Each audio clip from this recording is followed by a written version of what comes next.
Bismillahirrahmanirrahim. Assalamualaikum warahmatullahi wabarakatuh. Nama saya Julvan Dwi Nugraha dari kelas 11 MIPA 4. Di sini saya akan menjelaskan PowerPoint text yang sudah saya buat melalui video. Jadi apabila Anda ingin mengetahui lebih lanjut makna dari atau pengertian dan istilah-istilah lain dan lain-lainnya, keterangan lain yang lebih lengkap dari minyak bumi, asal muasalnya, fraksi-fraksinya dan lain-lainnya, simak terus video berikut.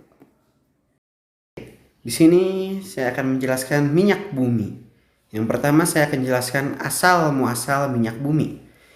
Minyak bumi, gas alam dan batu bara berasal dari pelapukan sisa-sisa makhluk hidup sehingga disebut bahan bakar fosil. Proses pembentukannya memerlukan waktu yang sangat lama sehingga termasuk sumber daya alam yang tidak dapat diperbaharui. Minyak bumi sering disebut dengan emas cair karena nilai yang sangat tinggi dalam peradaban modern. Pertanian, industri, transportasi, dan sistem-sistem komunikasi sangat bergantung pada bahan bakar ini sehingga berpengaruh pada seluruh kegiatan kehidupan suatu bangsa. Bayangkan saja sebuah mobil, sebuah bus, sebuah truk, ataupun bahkan mungkin sebuah pesawat terbang apabila tidak dibahan bakari oleh minyak bumi, jadi bahan bakari oleh bensin, solar, ataupun aftur, mereka semua tidak akan bergerak. Mobilisasi di masyarakat akan sangat terhambat dan perekonomian suatu negara pun akan ikut terhambat juga. Kita lihat di sini, komponen utama minyak bumi dan gas alam adalah alkana. Gas alam mengandung 80% metana, 7% etana, 6% propana, 4% butana, dan isobutana, sisanya adalah pentana. Penambangan minyak bumi. Secara garis besar, proses penambangan minyak dimulai dengan penggalian sumur, memisahkan minyak, gas, dan air, lalu mengekspornya dalam bentuk minyak mentah atau diolah menjadi bahan bakar siap pakai. Saat ini hanya Pertamina yang berhak mengolah minyak mentah siap pakai karena Undang-Undang Dasar 1945 mengatur bahwa yang menguasai hajat hidup orang banyak harus dikuasai oleh negara. Hasil olahan minyak mentah dengan mutu tertinggi adalah aftur, sementara yang terendah adalah aspal. Di antara keduanya masih ada bensin, solar, dan minyak tanah. Namun saat ini minyak tanah sudah cukup jarang digunakan karena orang-orang lebih banyak menggunakan kompor gas dibandingkan minyak tanah. Kita lihat lagi berikutnya, pengolahan minyak bumi. Pengolahan minyak bumi adalah proses mengolah minyak bumi menjadi produk-produk bermanfaat melalui pemecahan atau bisa disebut sebagai pemisahan minyak dengan cara pemanasan, sehingga dihasilkan fraksi atau bentukan minyak bumi. Beberapa fraksi minyak bumi adalah fraksi berbentuk gas, cair, dan padat. Fraksi-fraksi minyak bumi. Fraksi-fraksi hasil penyulingan minyak bumi berdasarkan kenaikan titik didihnya yaitu fraksi gas, petroleum ether, bensin, nafta, minyak tanah, solar, minyak bakar, pelumas, lilin, dan residu berupa aspal. Jadi di sini saya sudah membuatkan tabelnya. Tabel dari fraksi-fraksi minyak bumi ini seperti yang ada di sini. Saya garis merahi di sini. Ya, ini adalah tabel-tabel fraksi minyak bumi. Bisa dilihat fraksi minyak bumi. Yang pertama ada gas, ada ether, petroleum, ada bensin, ada nafta, ada kerosin, minyak solar dan diesel, minyak pelumas, lilin, minyak bakar, dan bitumen residu. Ya, bitumen residu itu berupa material aspal dan atap bangunan. Lalu ada oli dan pelumas, itu berbentuk minyak pelumas yang lebih kental. Lalu lilin di sini berbentuk padat.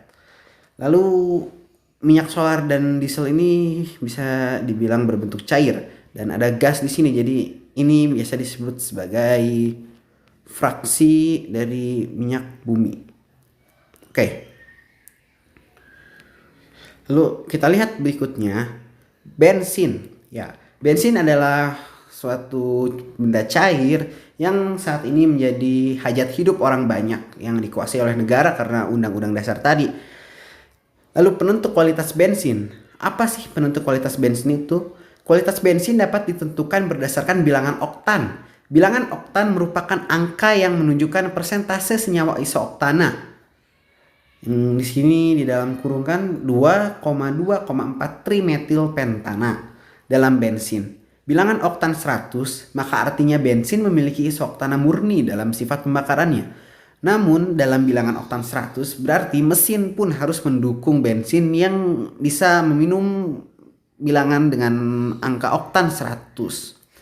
Jadi contohnya saja kita ambil Pertamax. Pertamax di Indonesia memiliki angka oktan 92%. 92%-nya itu adalah isoktana dan sisanya adalah 8% N-heptana. Lalu yang dimaksud bilangan oktan. Bilangan oktan adalah angka yang menunjukkan seberapa besar tekanan yang bisa diberikan sebelum bensin terbakar secara spontan. Di dalam mesin, campuran udara dan bensin dalam bentuk gas ditekan oleh piston sampai dengan volume yang sangat kecil dan kemudian dibakar oleh percikan api yang dihasilkan busi. Apabila bilangan oktan tersebut tidak sesuai dengan rasio mesin, maka akan terjadi yang namanya knocking atau ngelitik, sehingga mesin akan menyebabkan kecepatan aus pada komponen mesin. Lalu yang terakhir adalah penambahan oktan menggunakan zat aditif yang ramah lingkungan. TEL atau tetraethyl lead merupakan zat tambahan bahan timbal PB yang ditambahkan ke bensin untuk menaikkan angka oktan bensin. Untuk membuat bensin memiliki nilai isoktana yang tinggi, dilakukan penambahan zat aditif seperti TEL.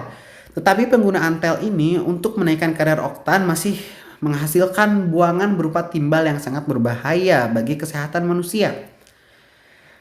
Berbahaya bagi kesehatan manusia mengapa? Karena itu akan menghasilkan kerusakan syaraf pada otak sehingga manusia itu akan menjadi lebih cepat lupa.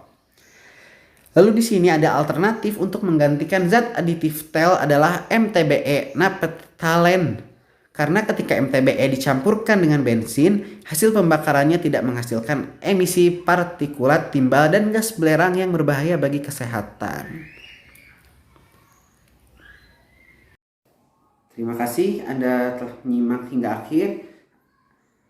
Mohon maaf apabila ada salah-salah kata. Sekian dari saya. Wassalamualaikum warahmatullahi wabarakatuh.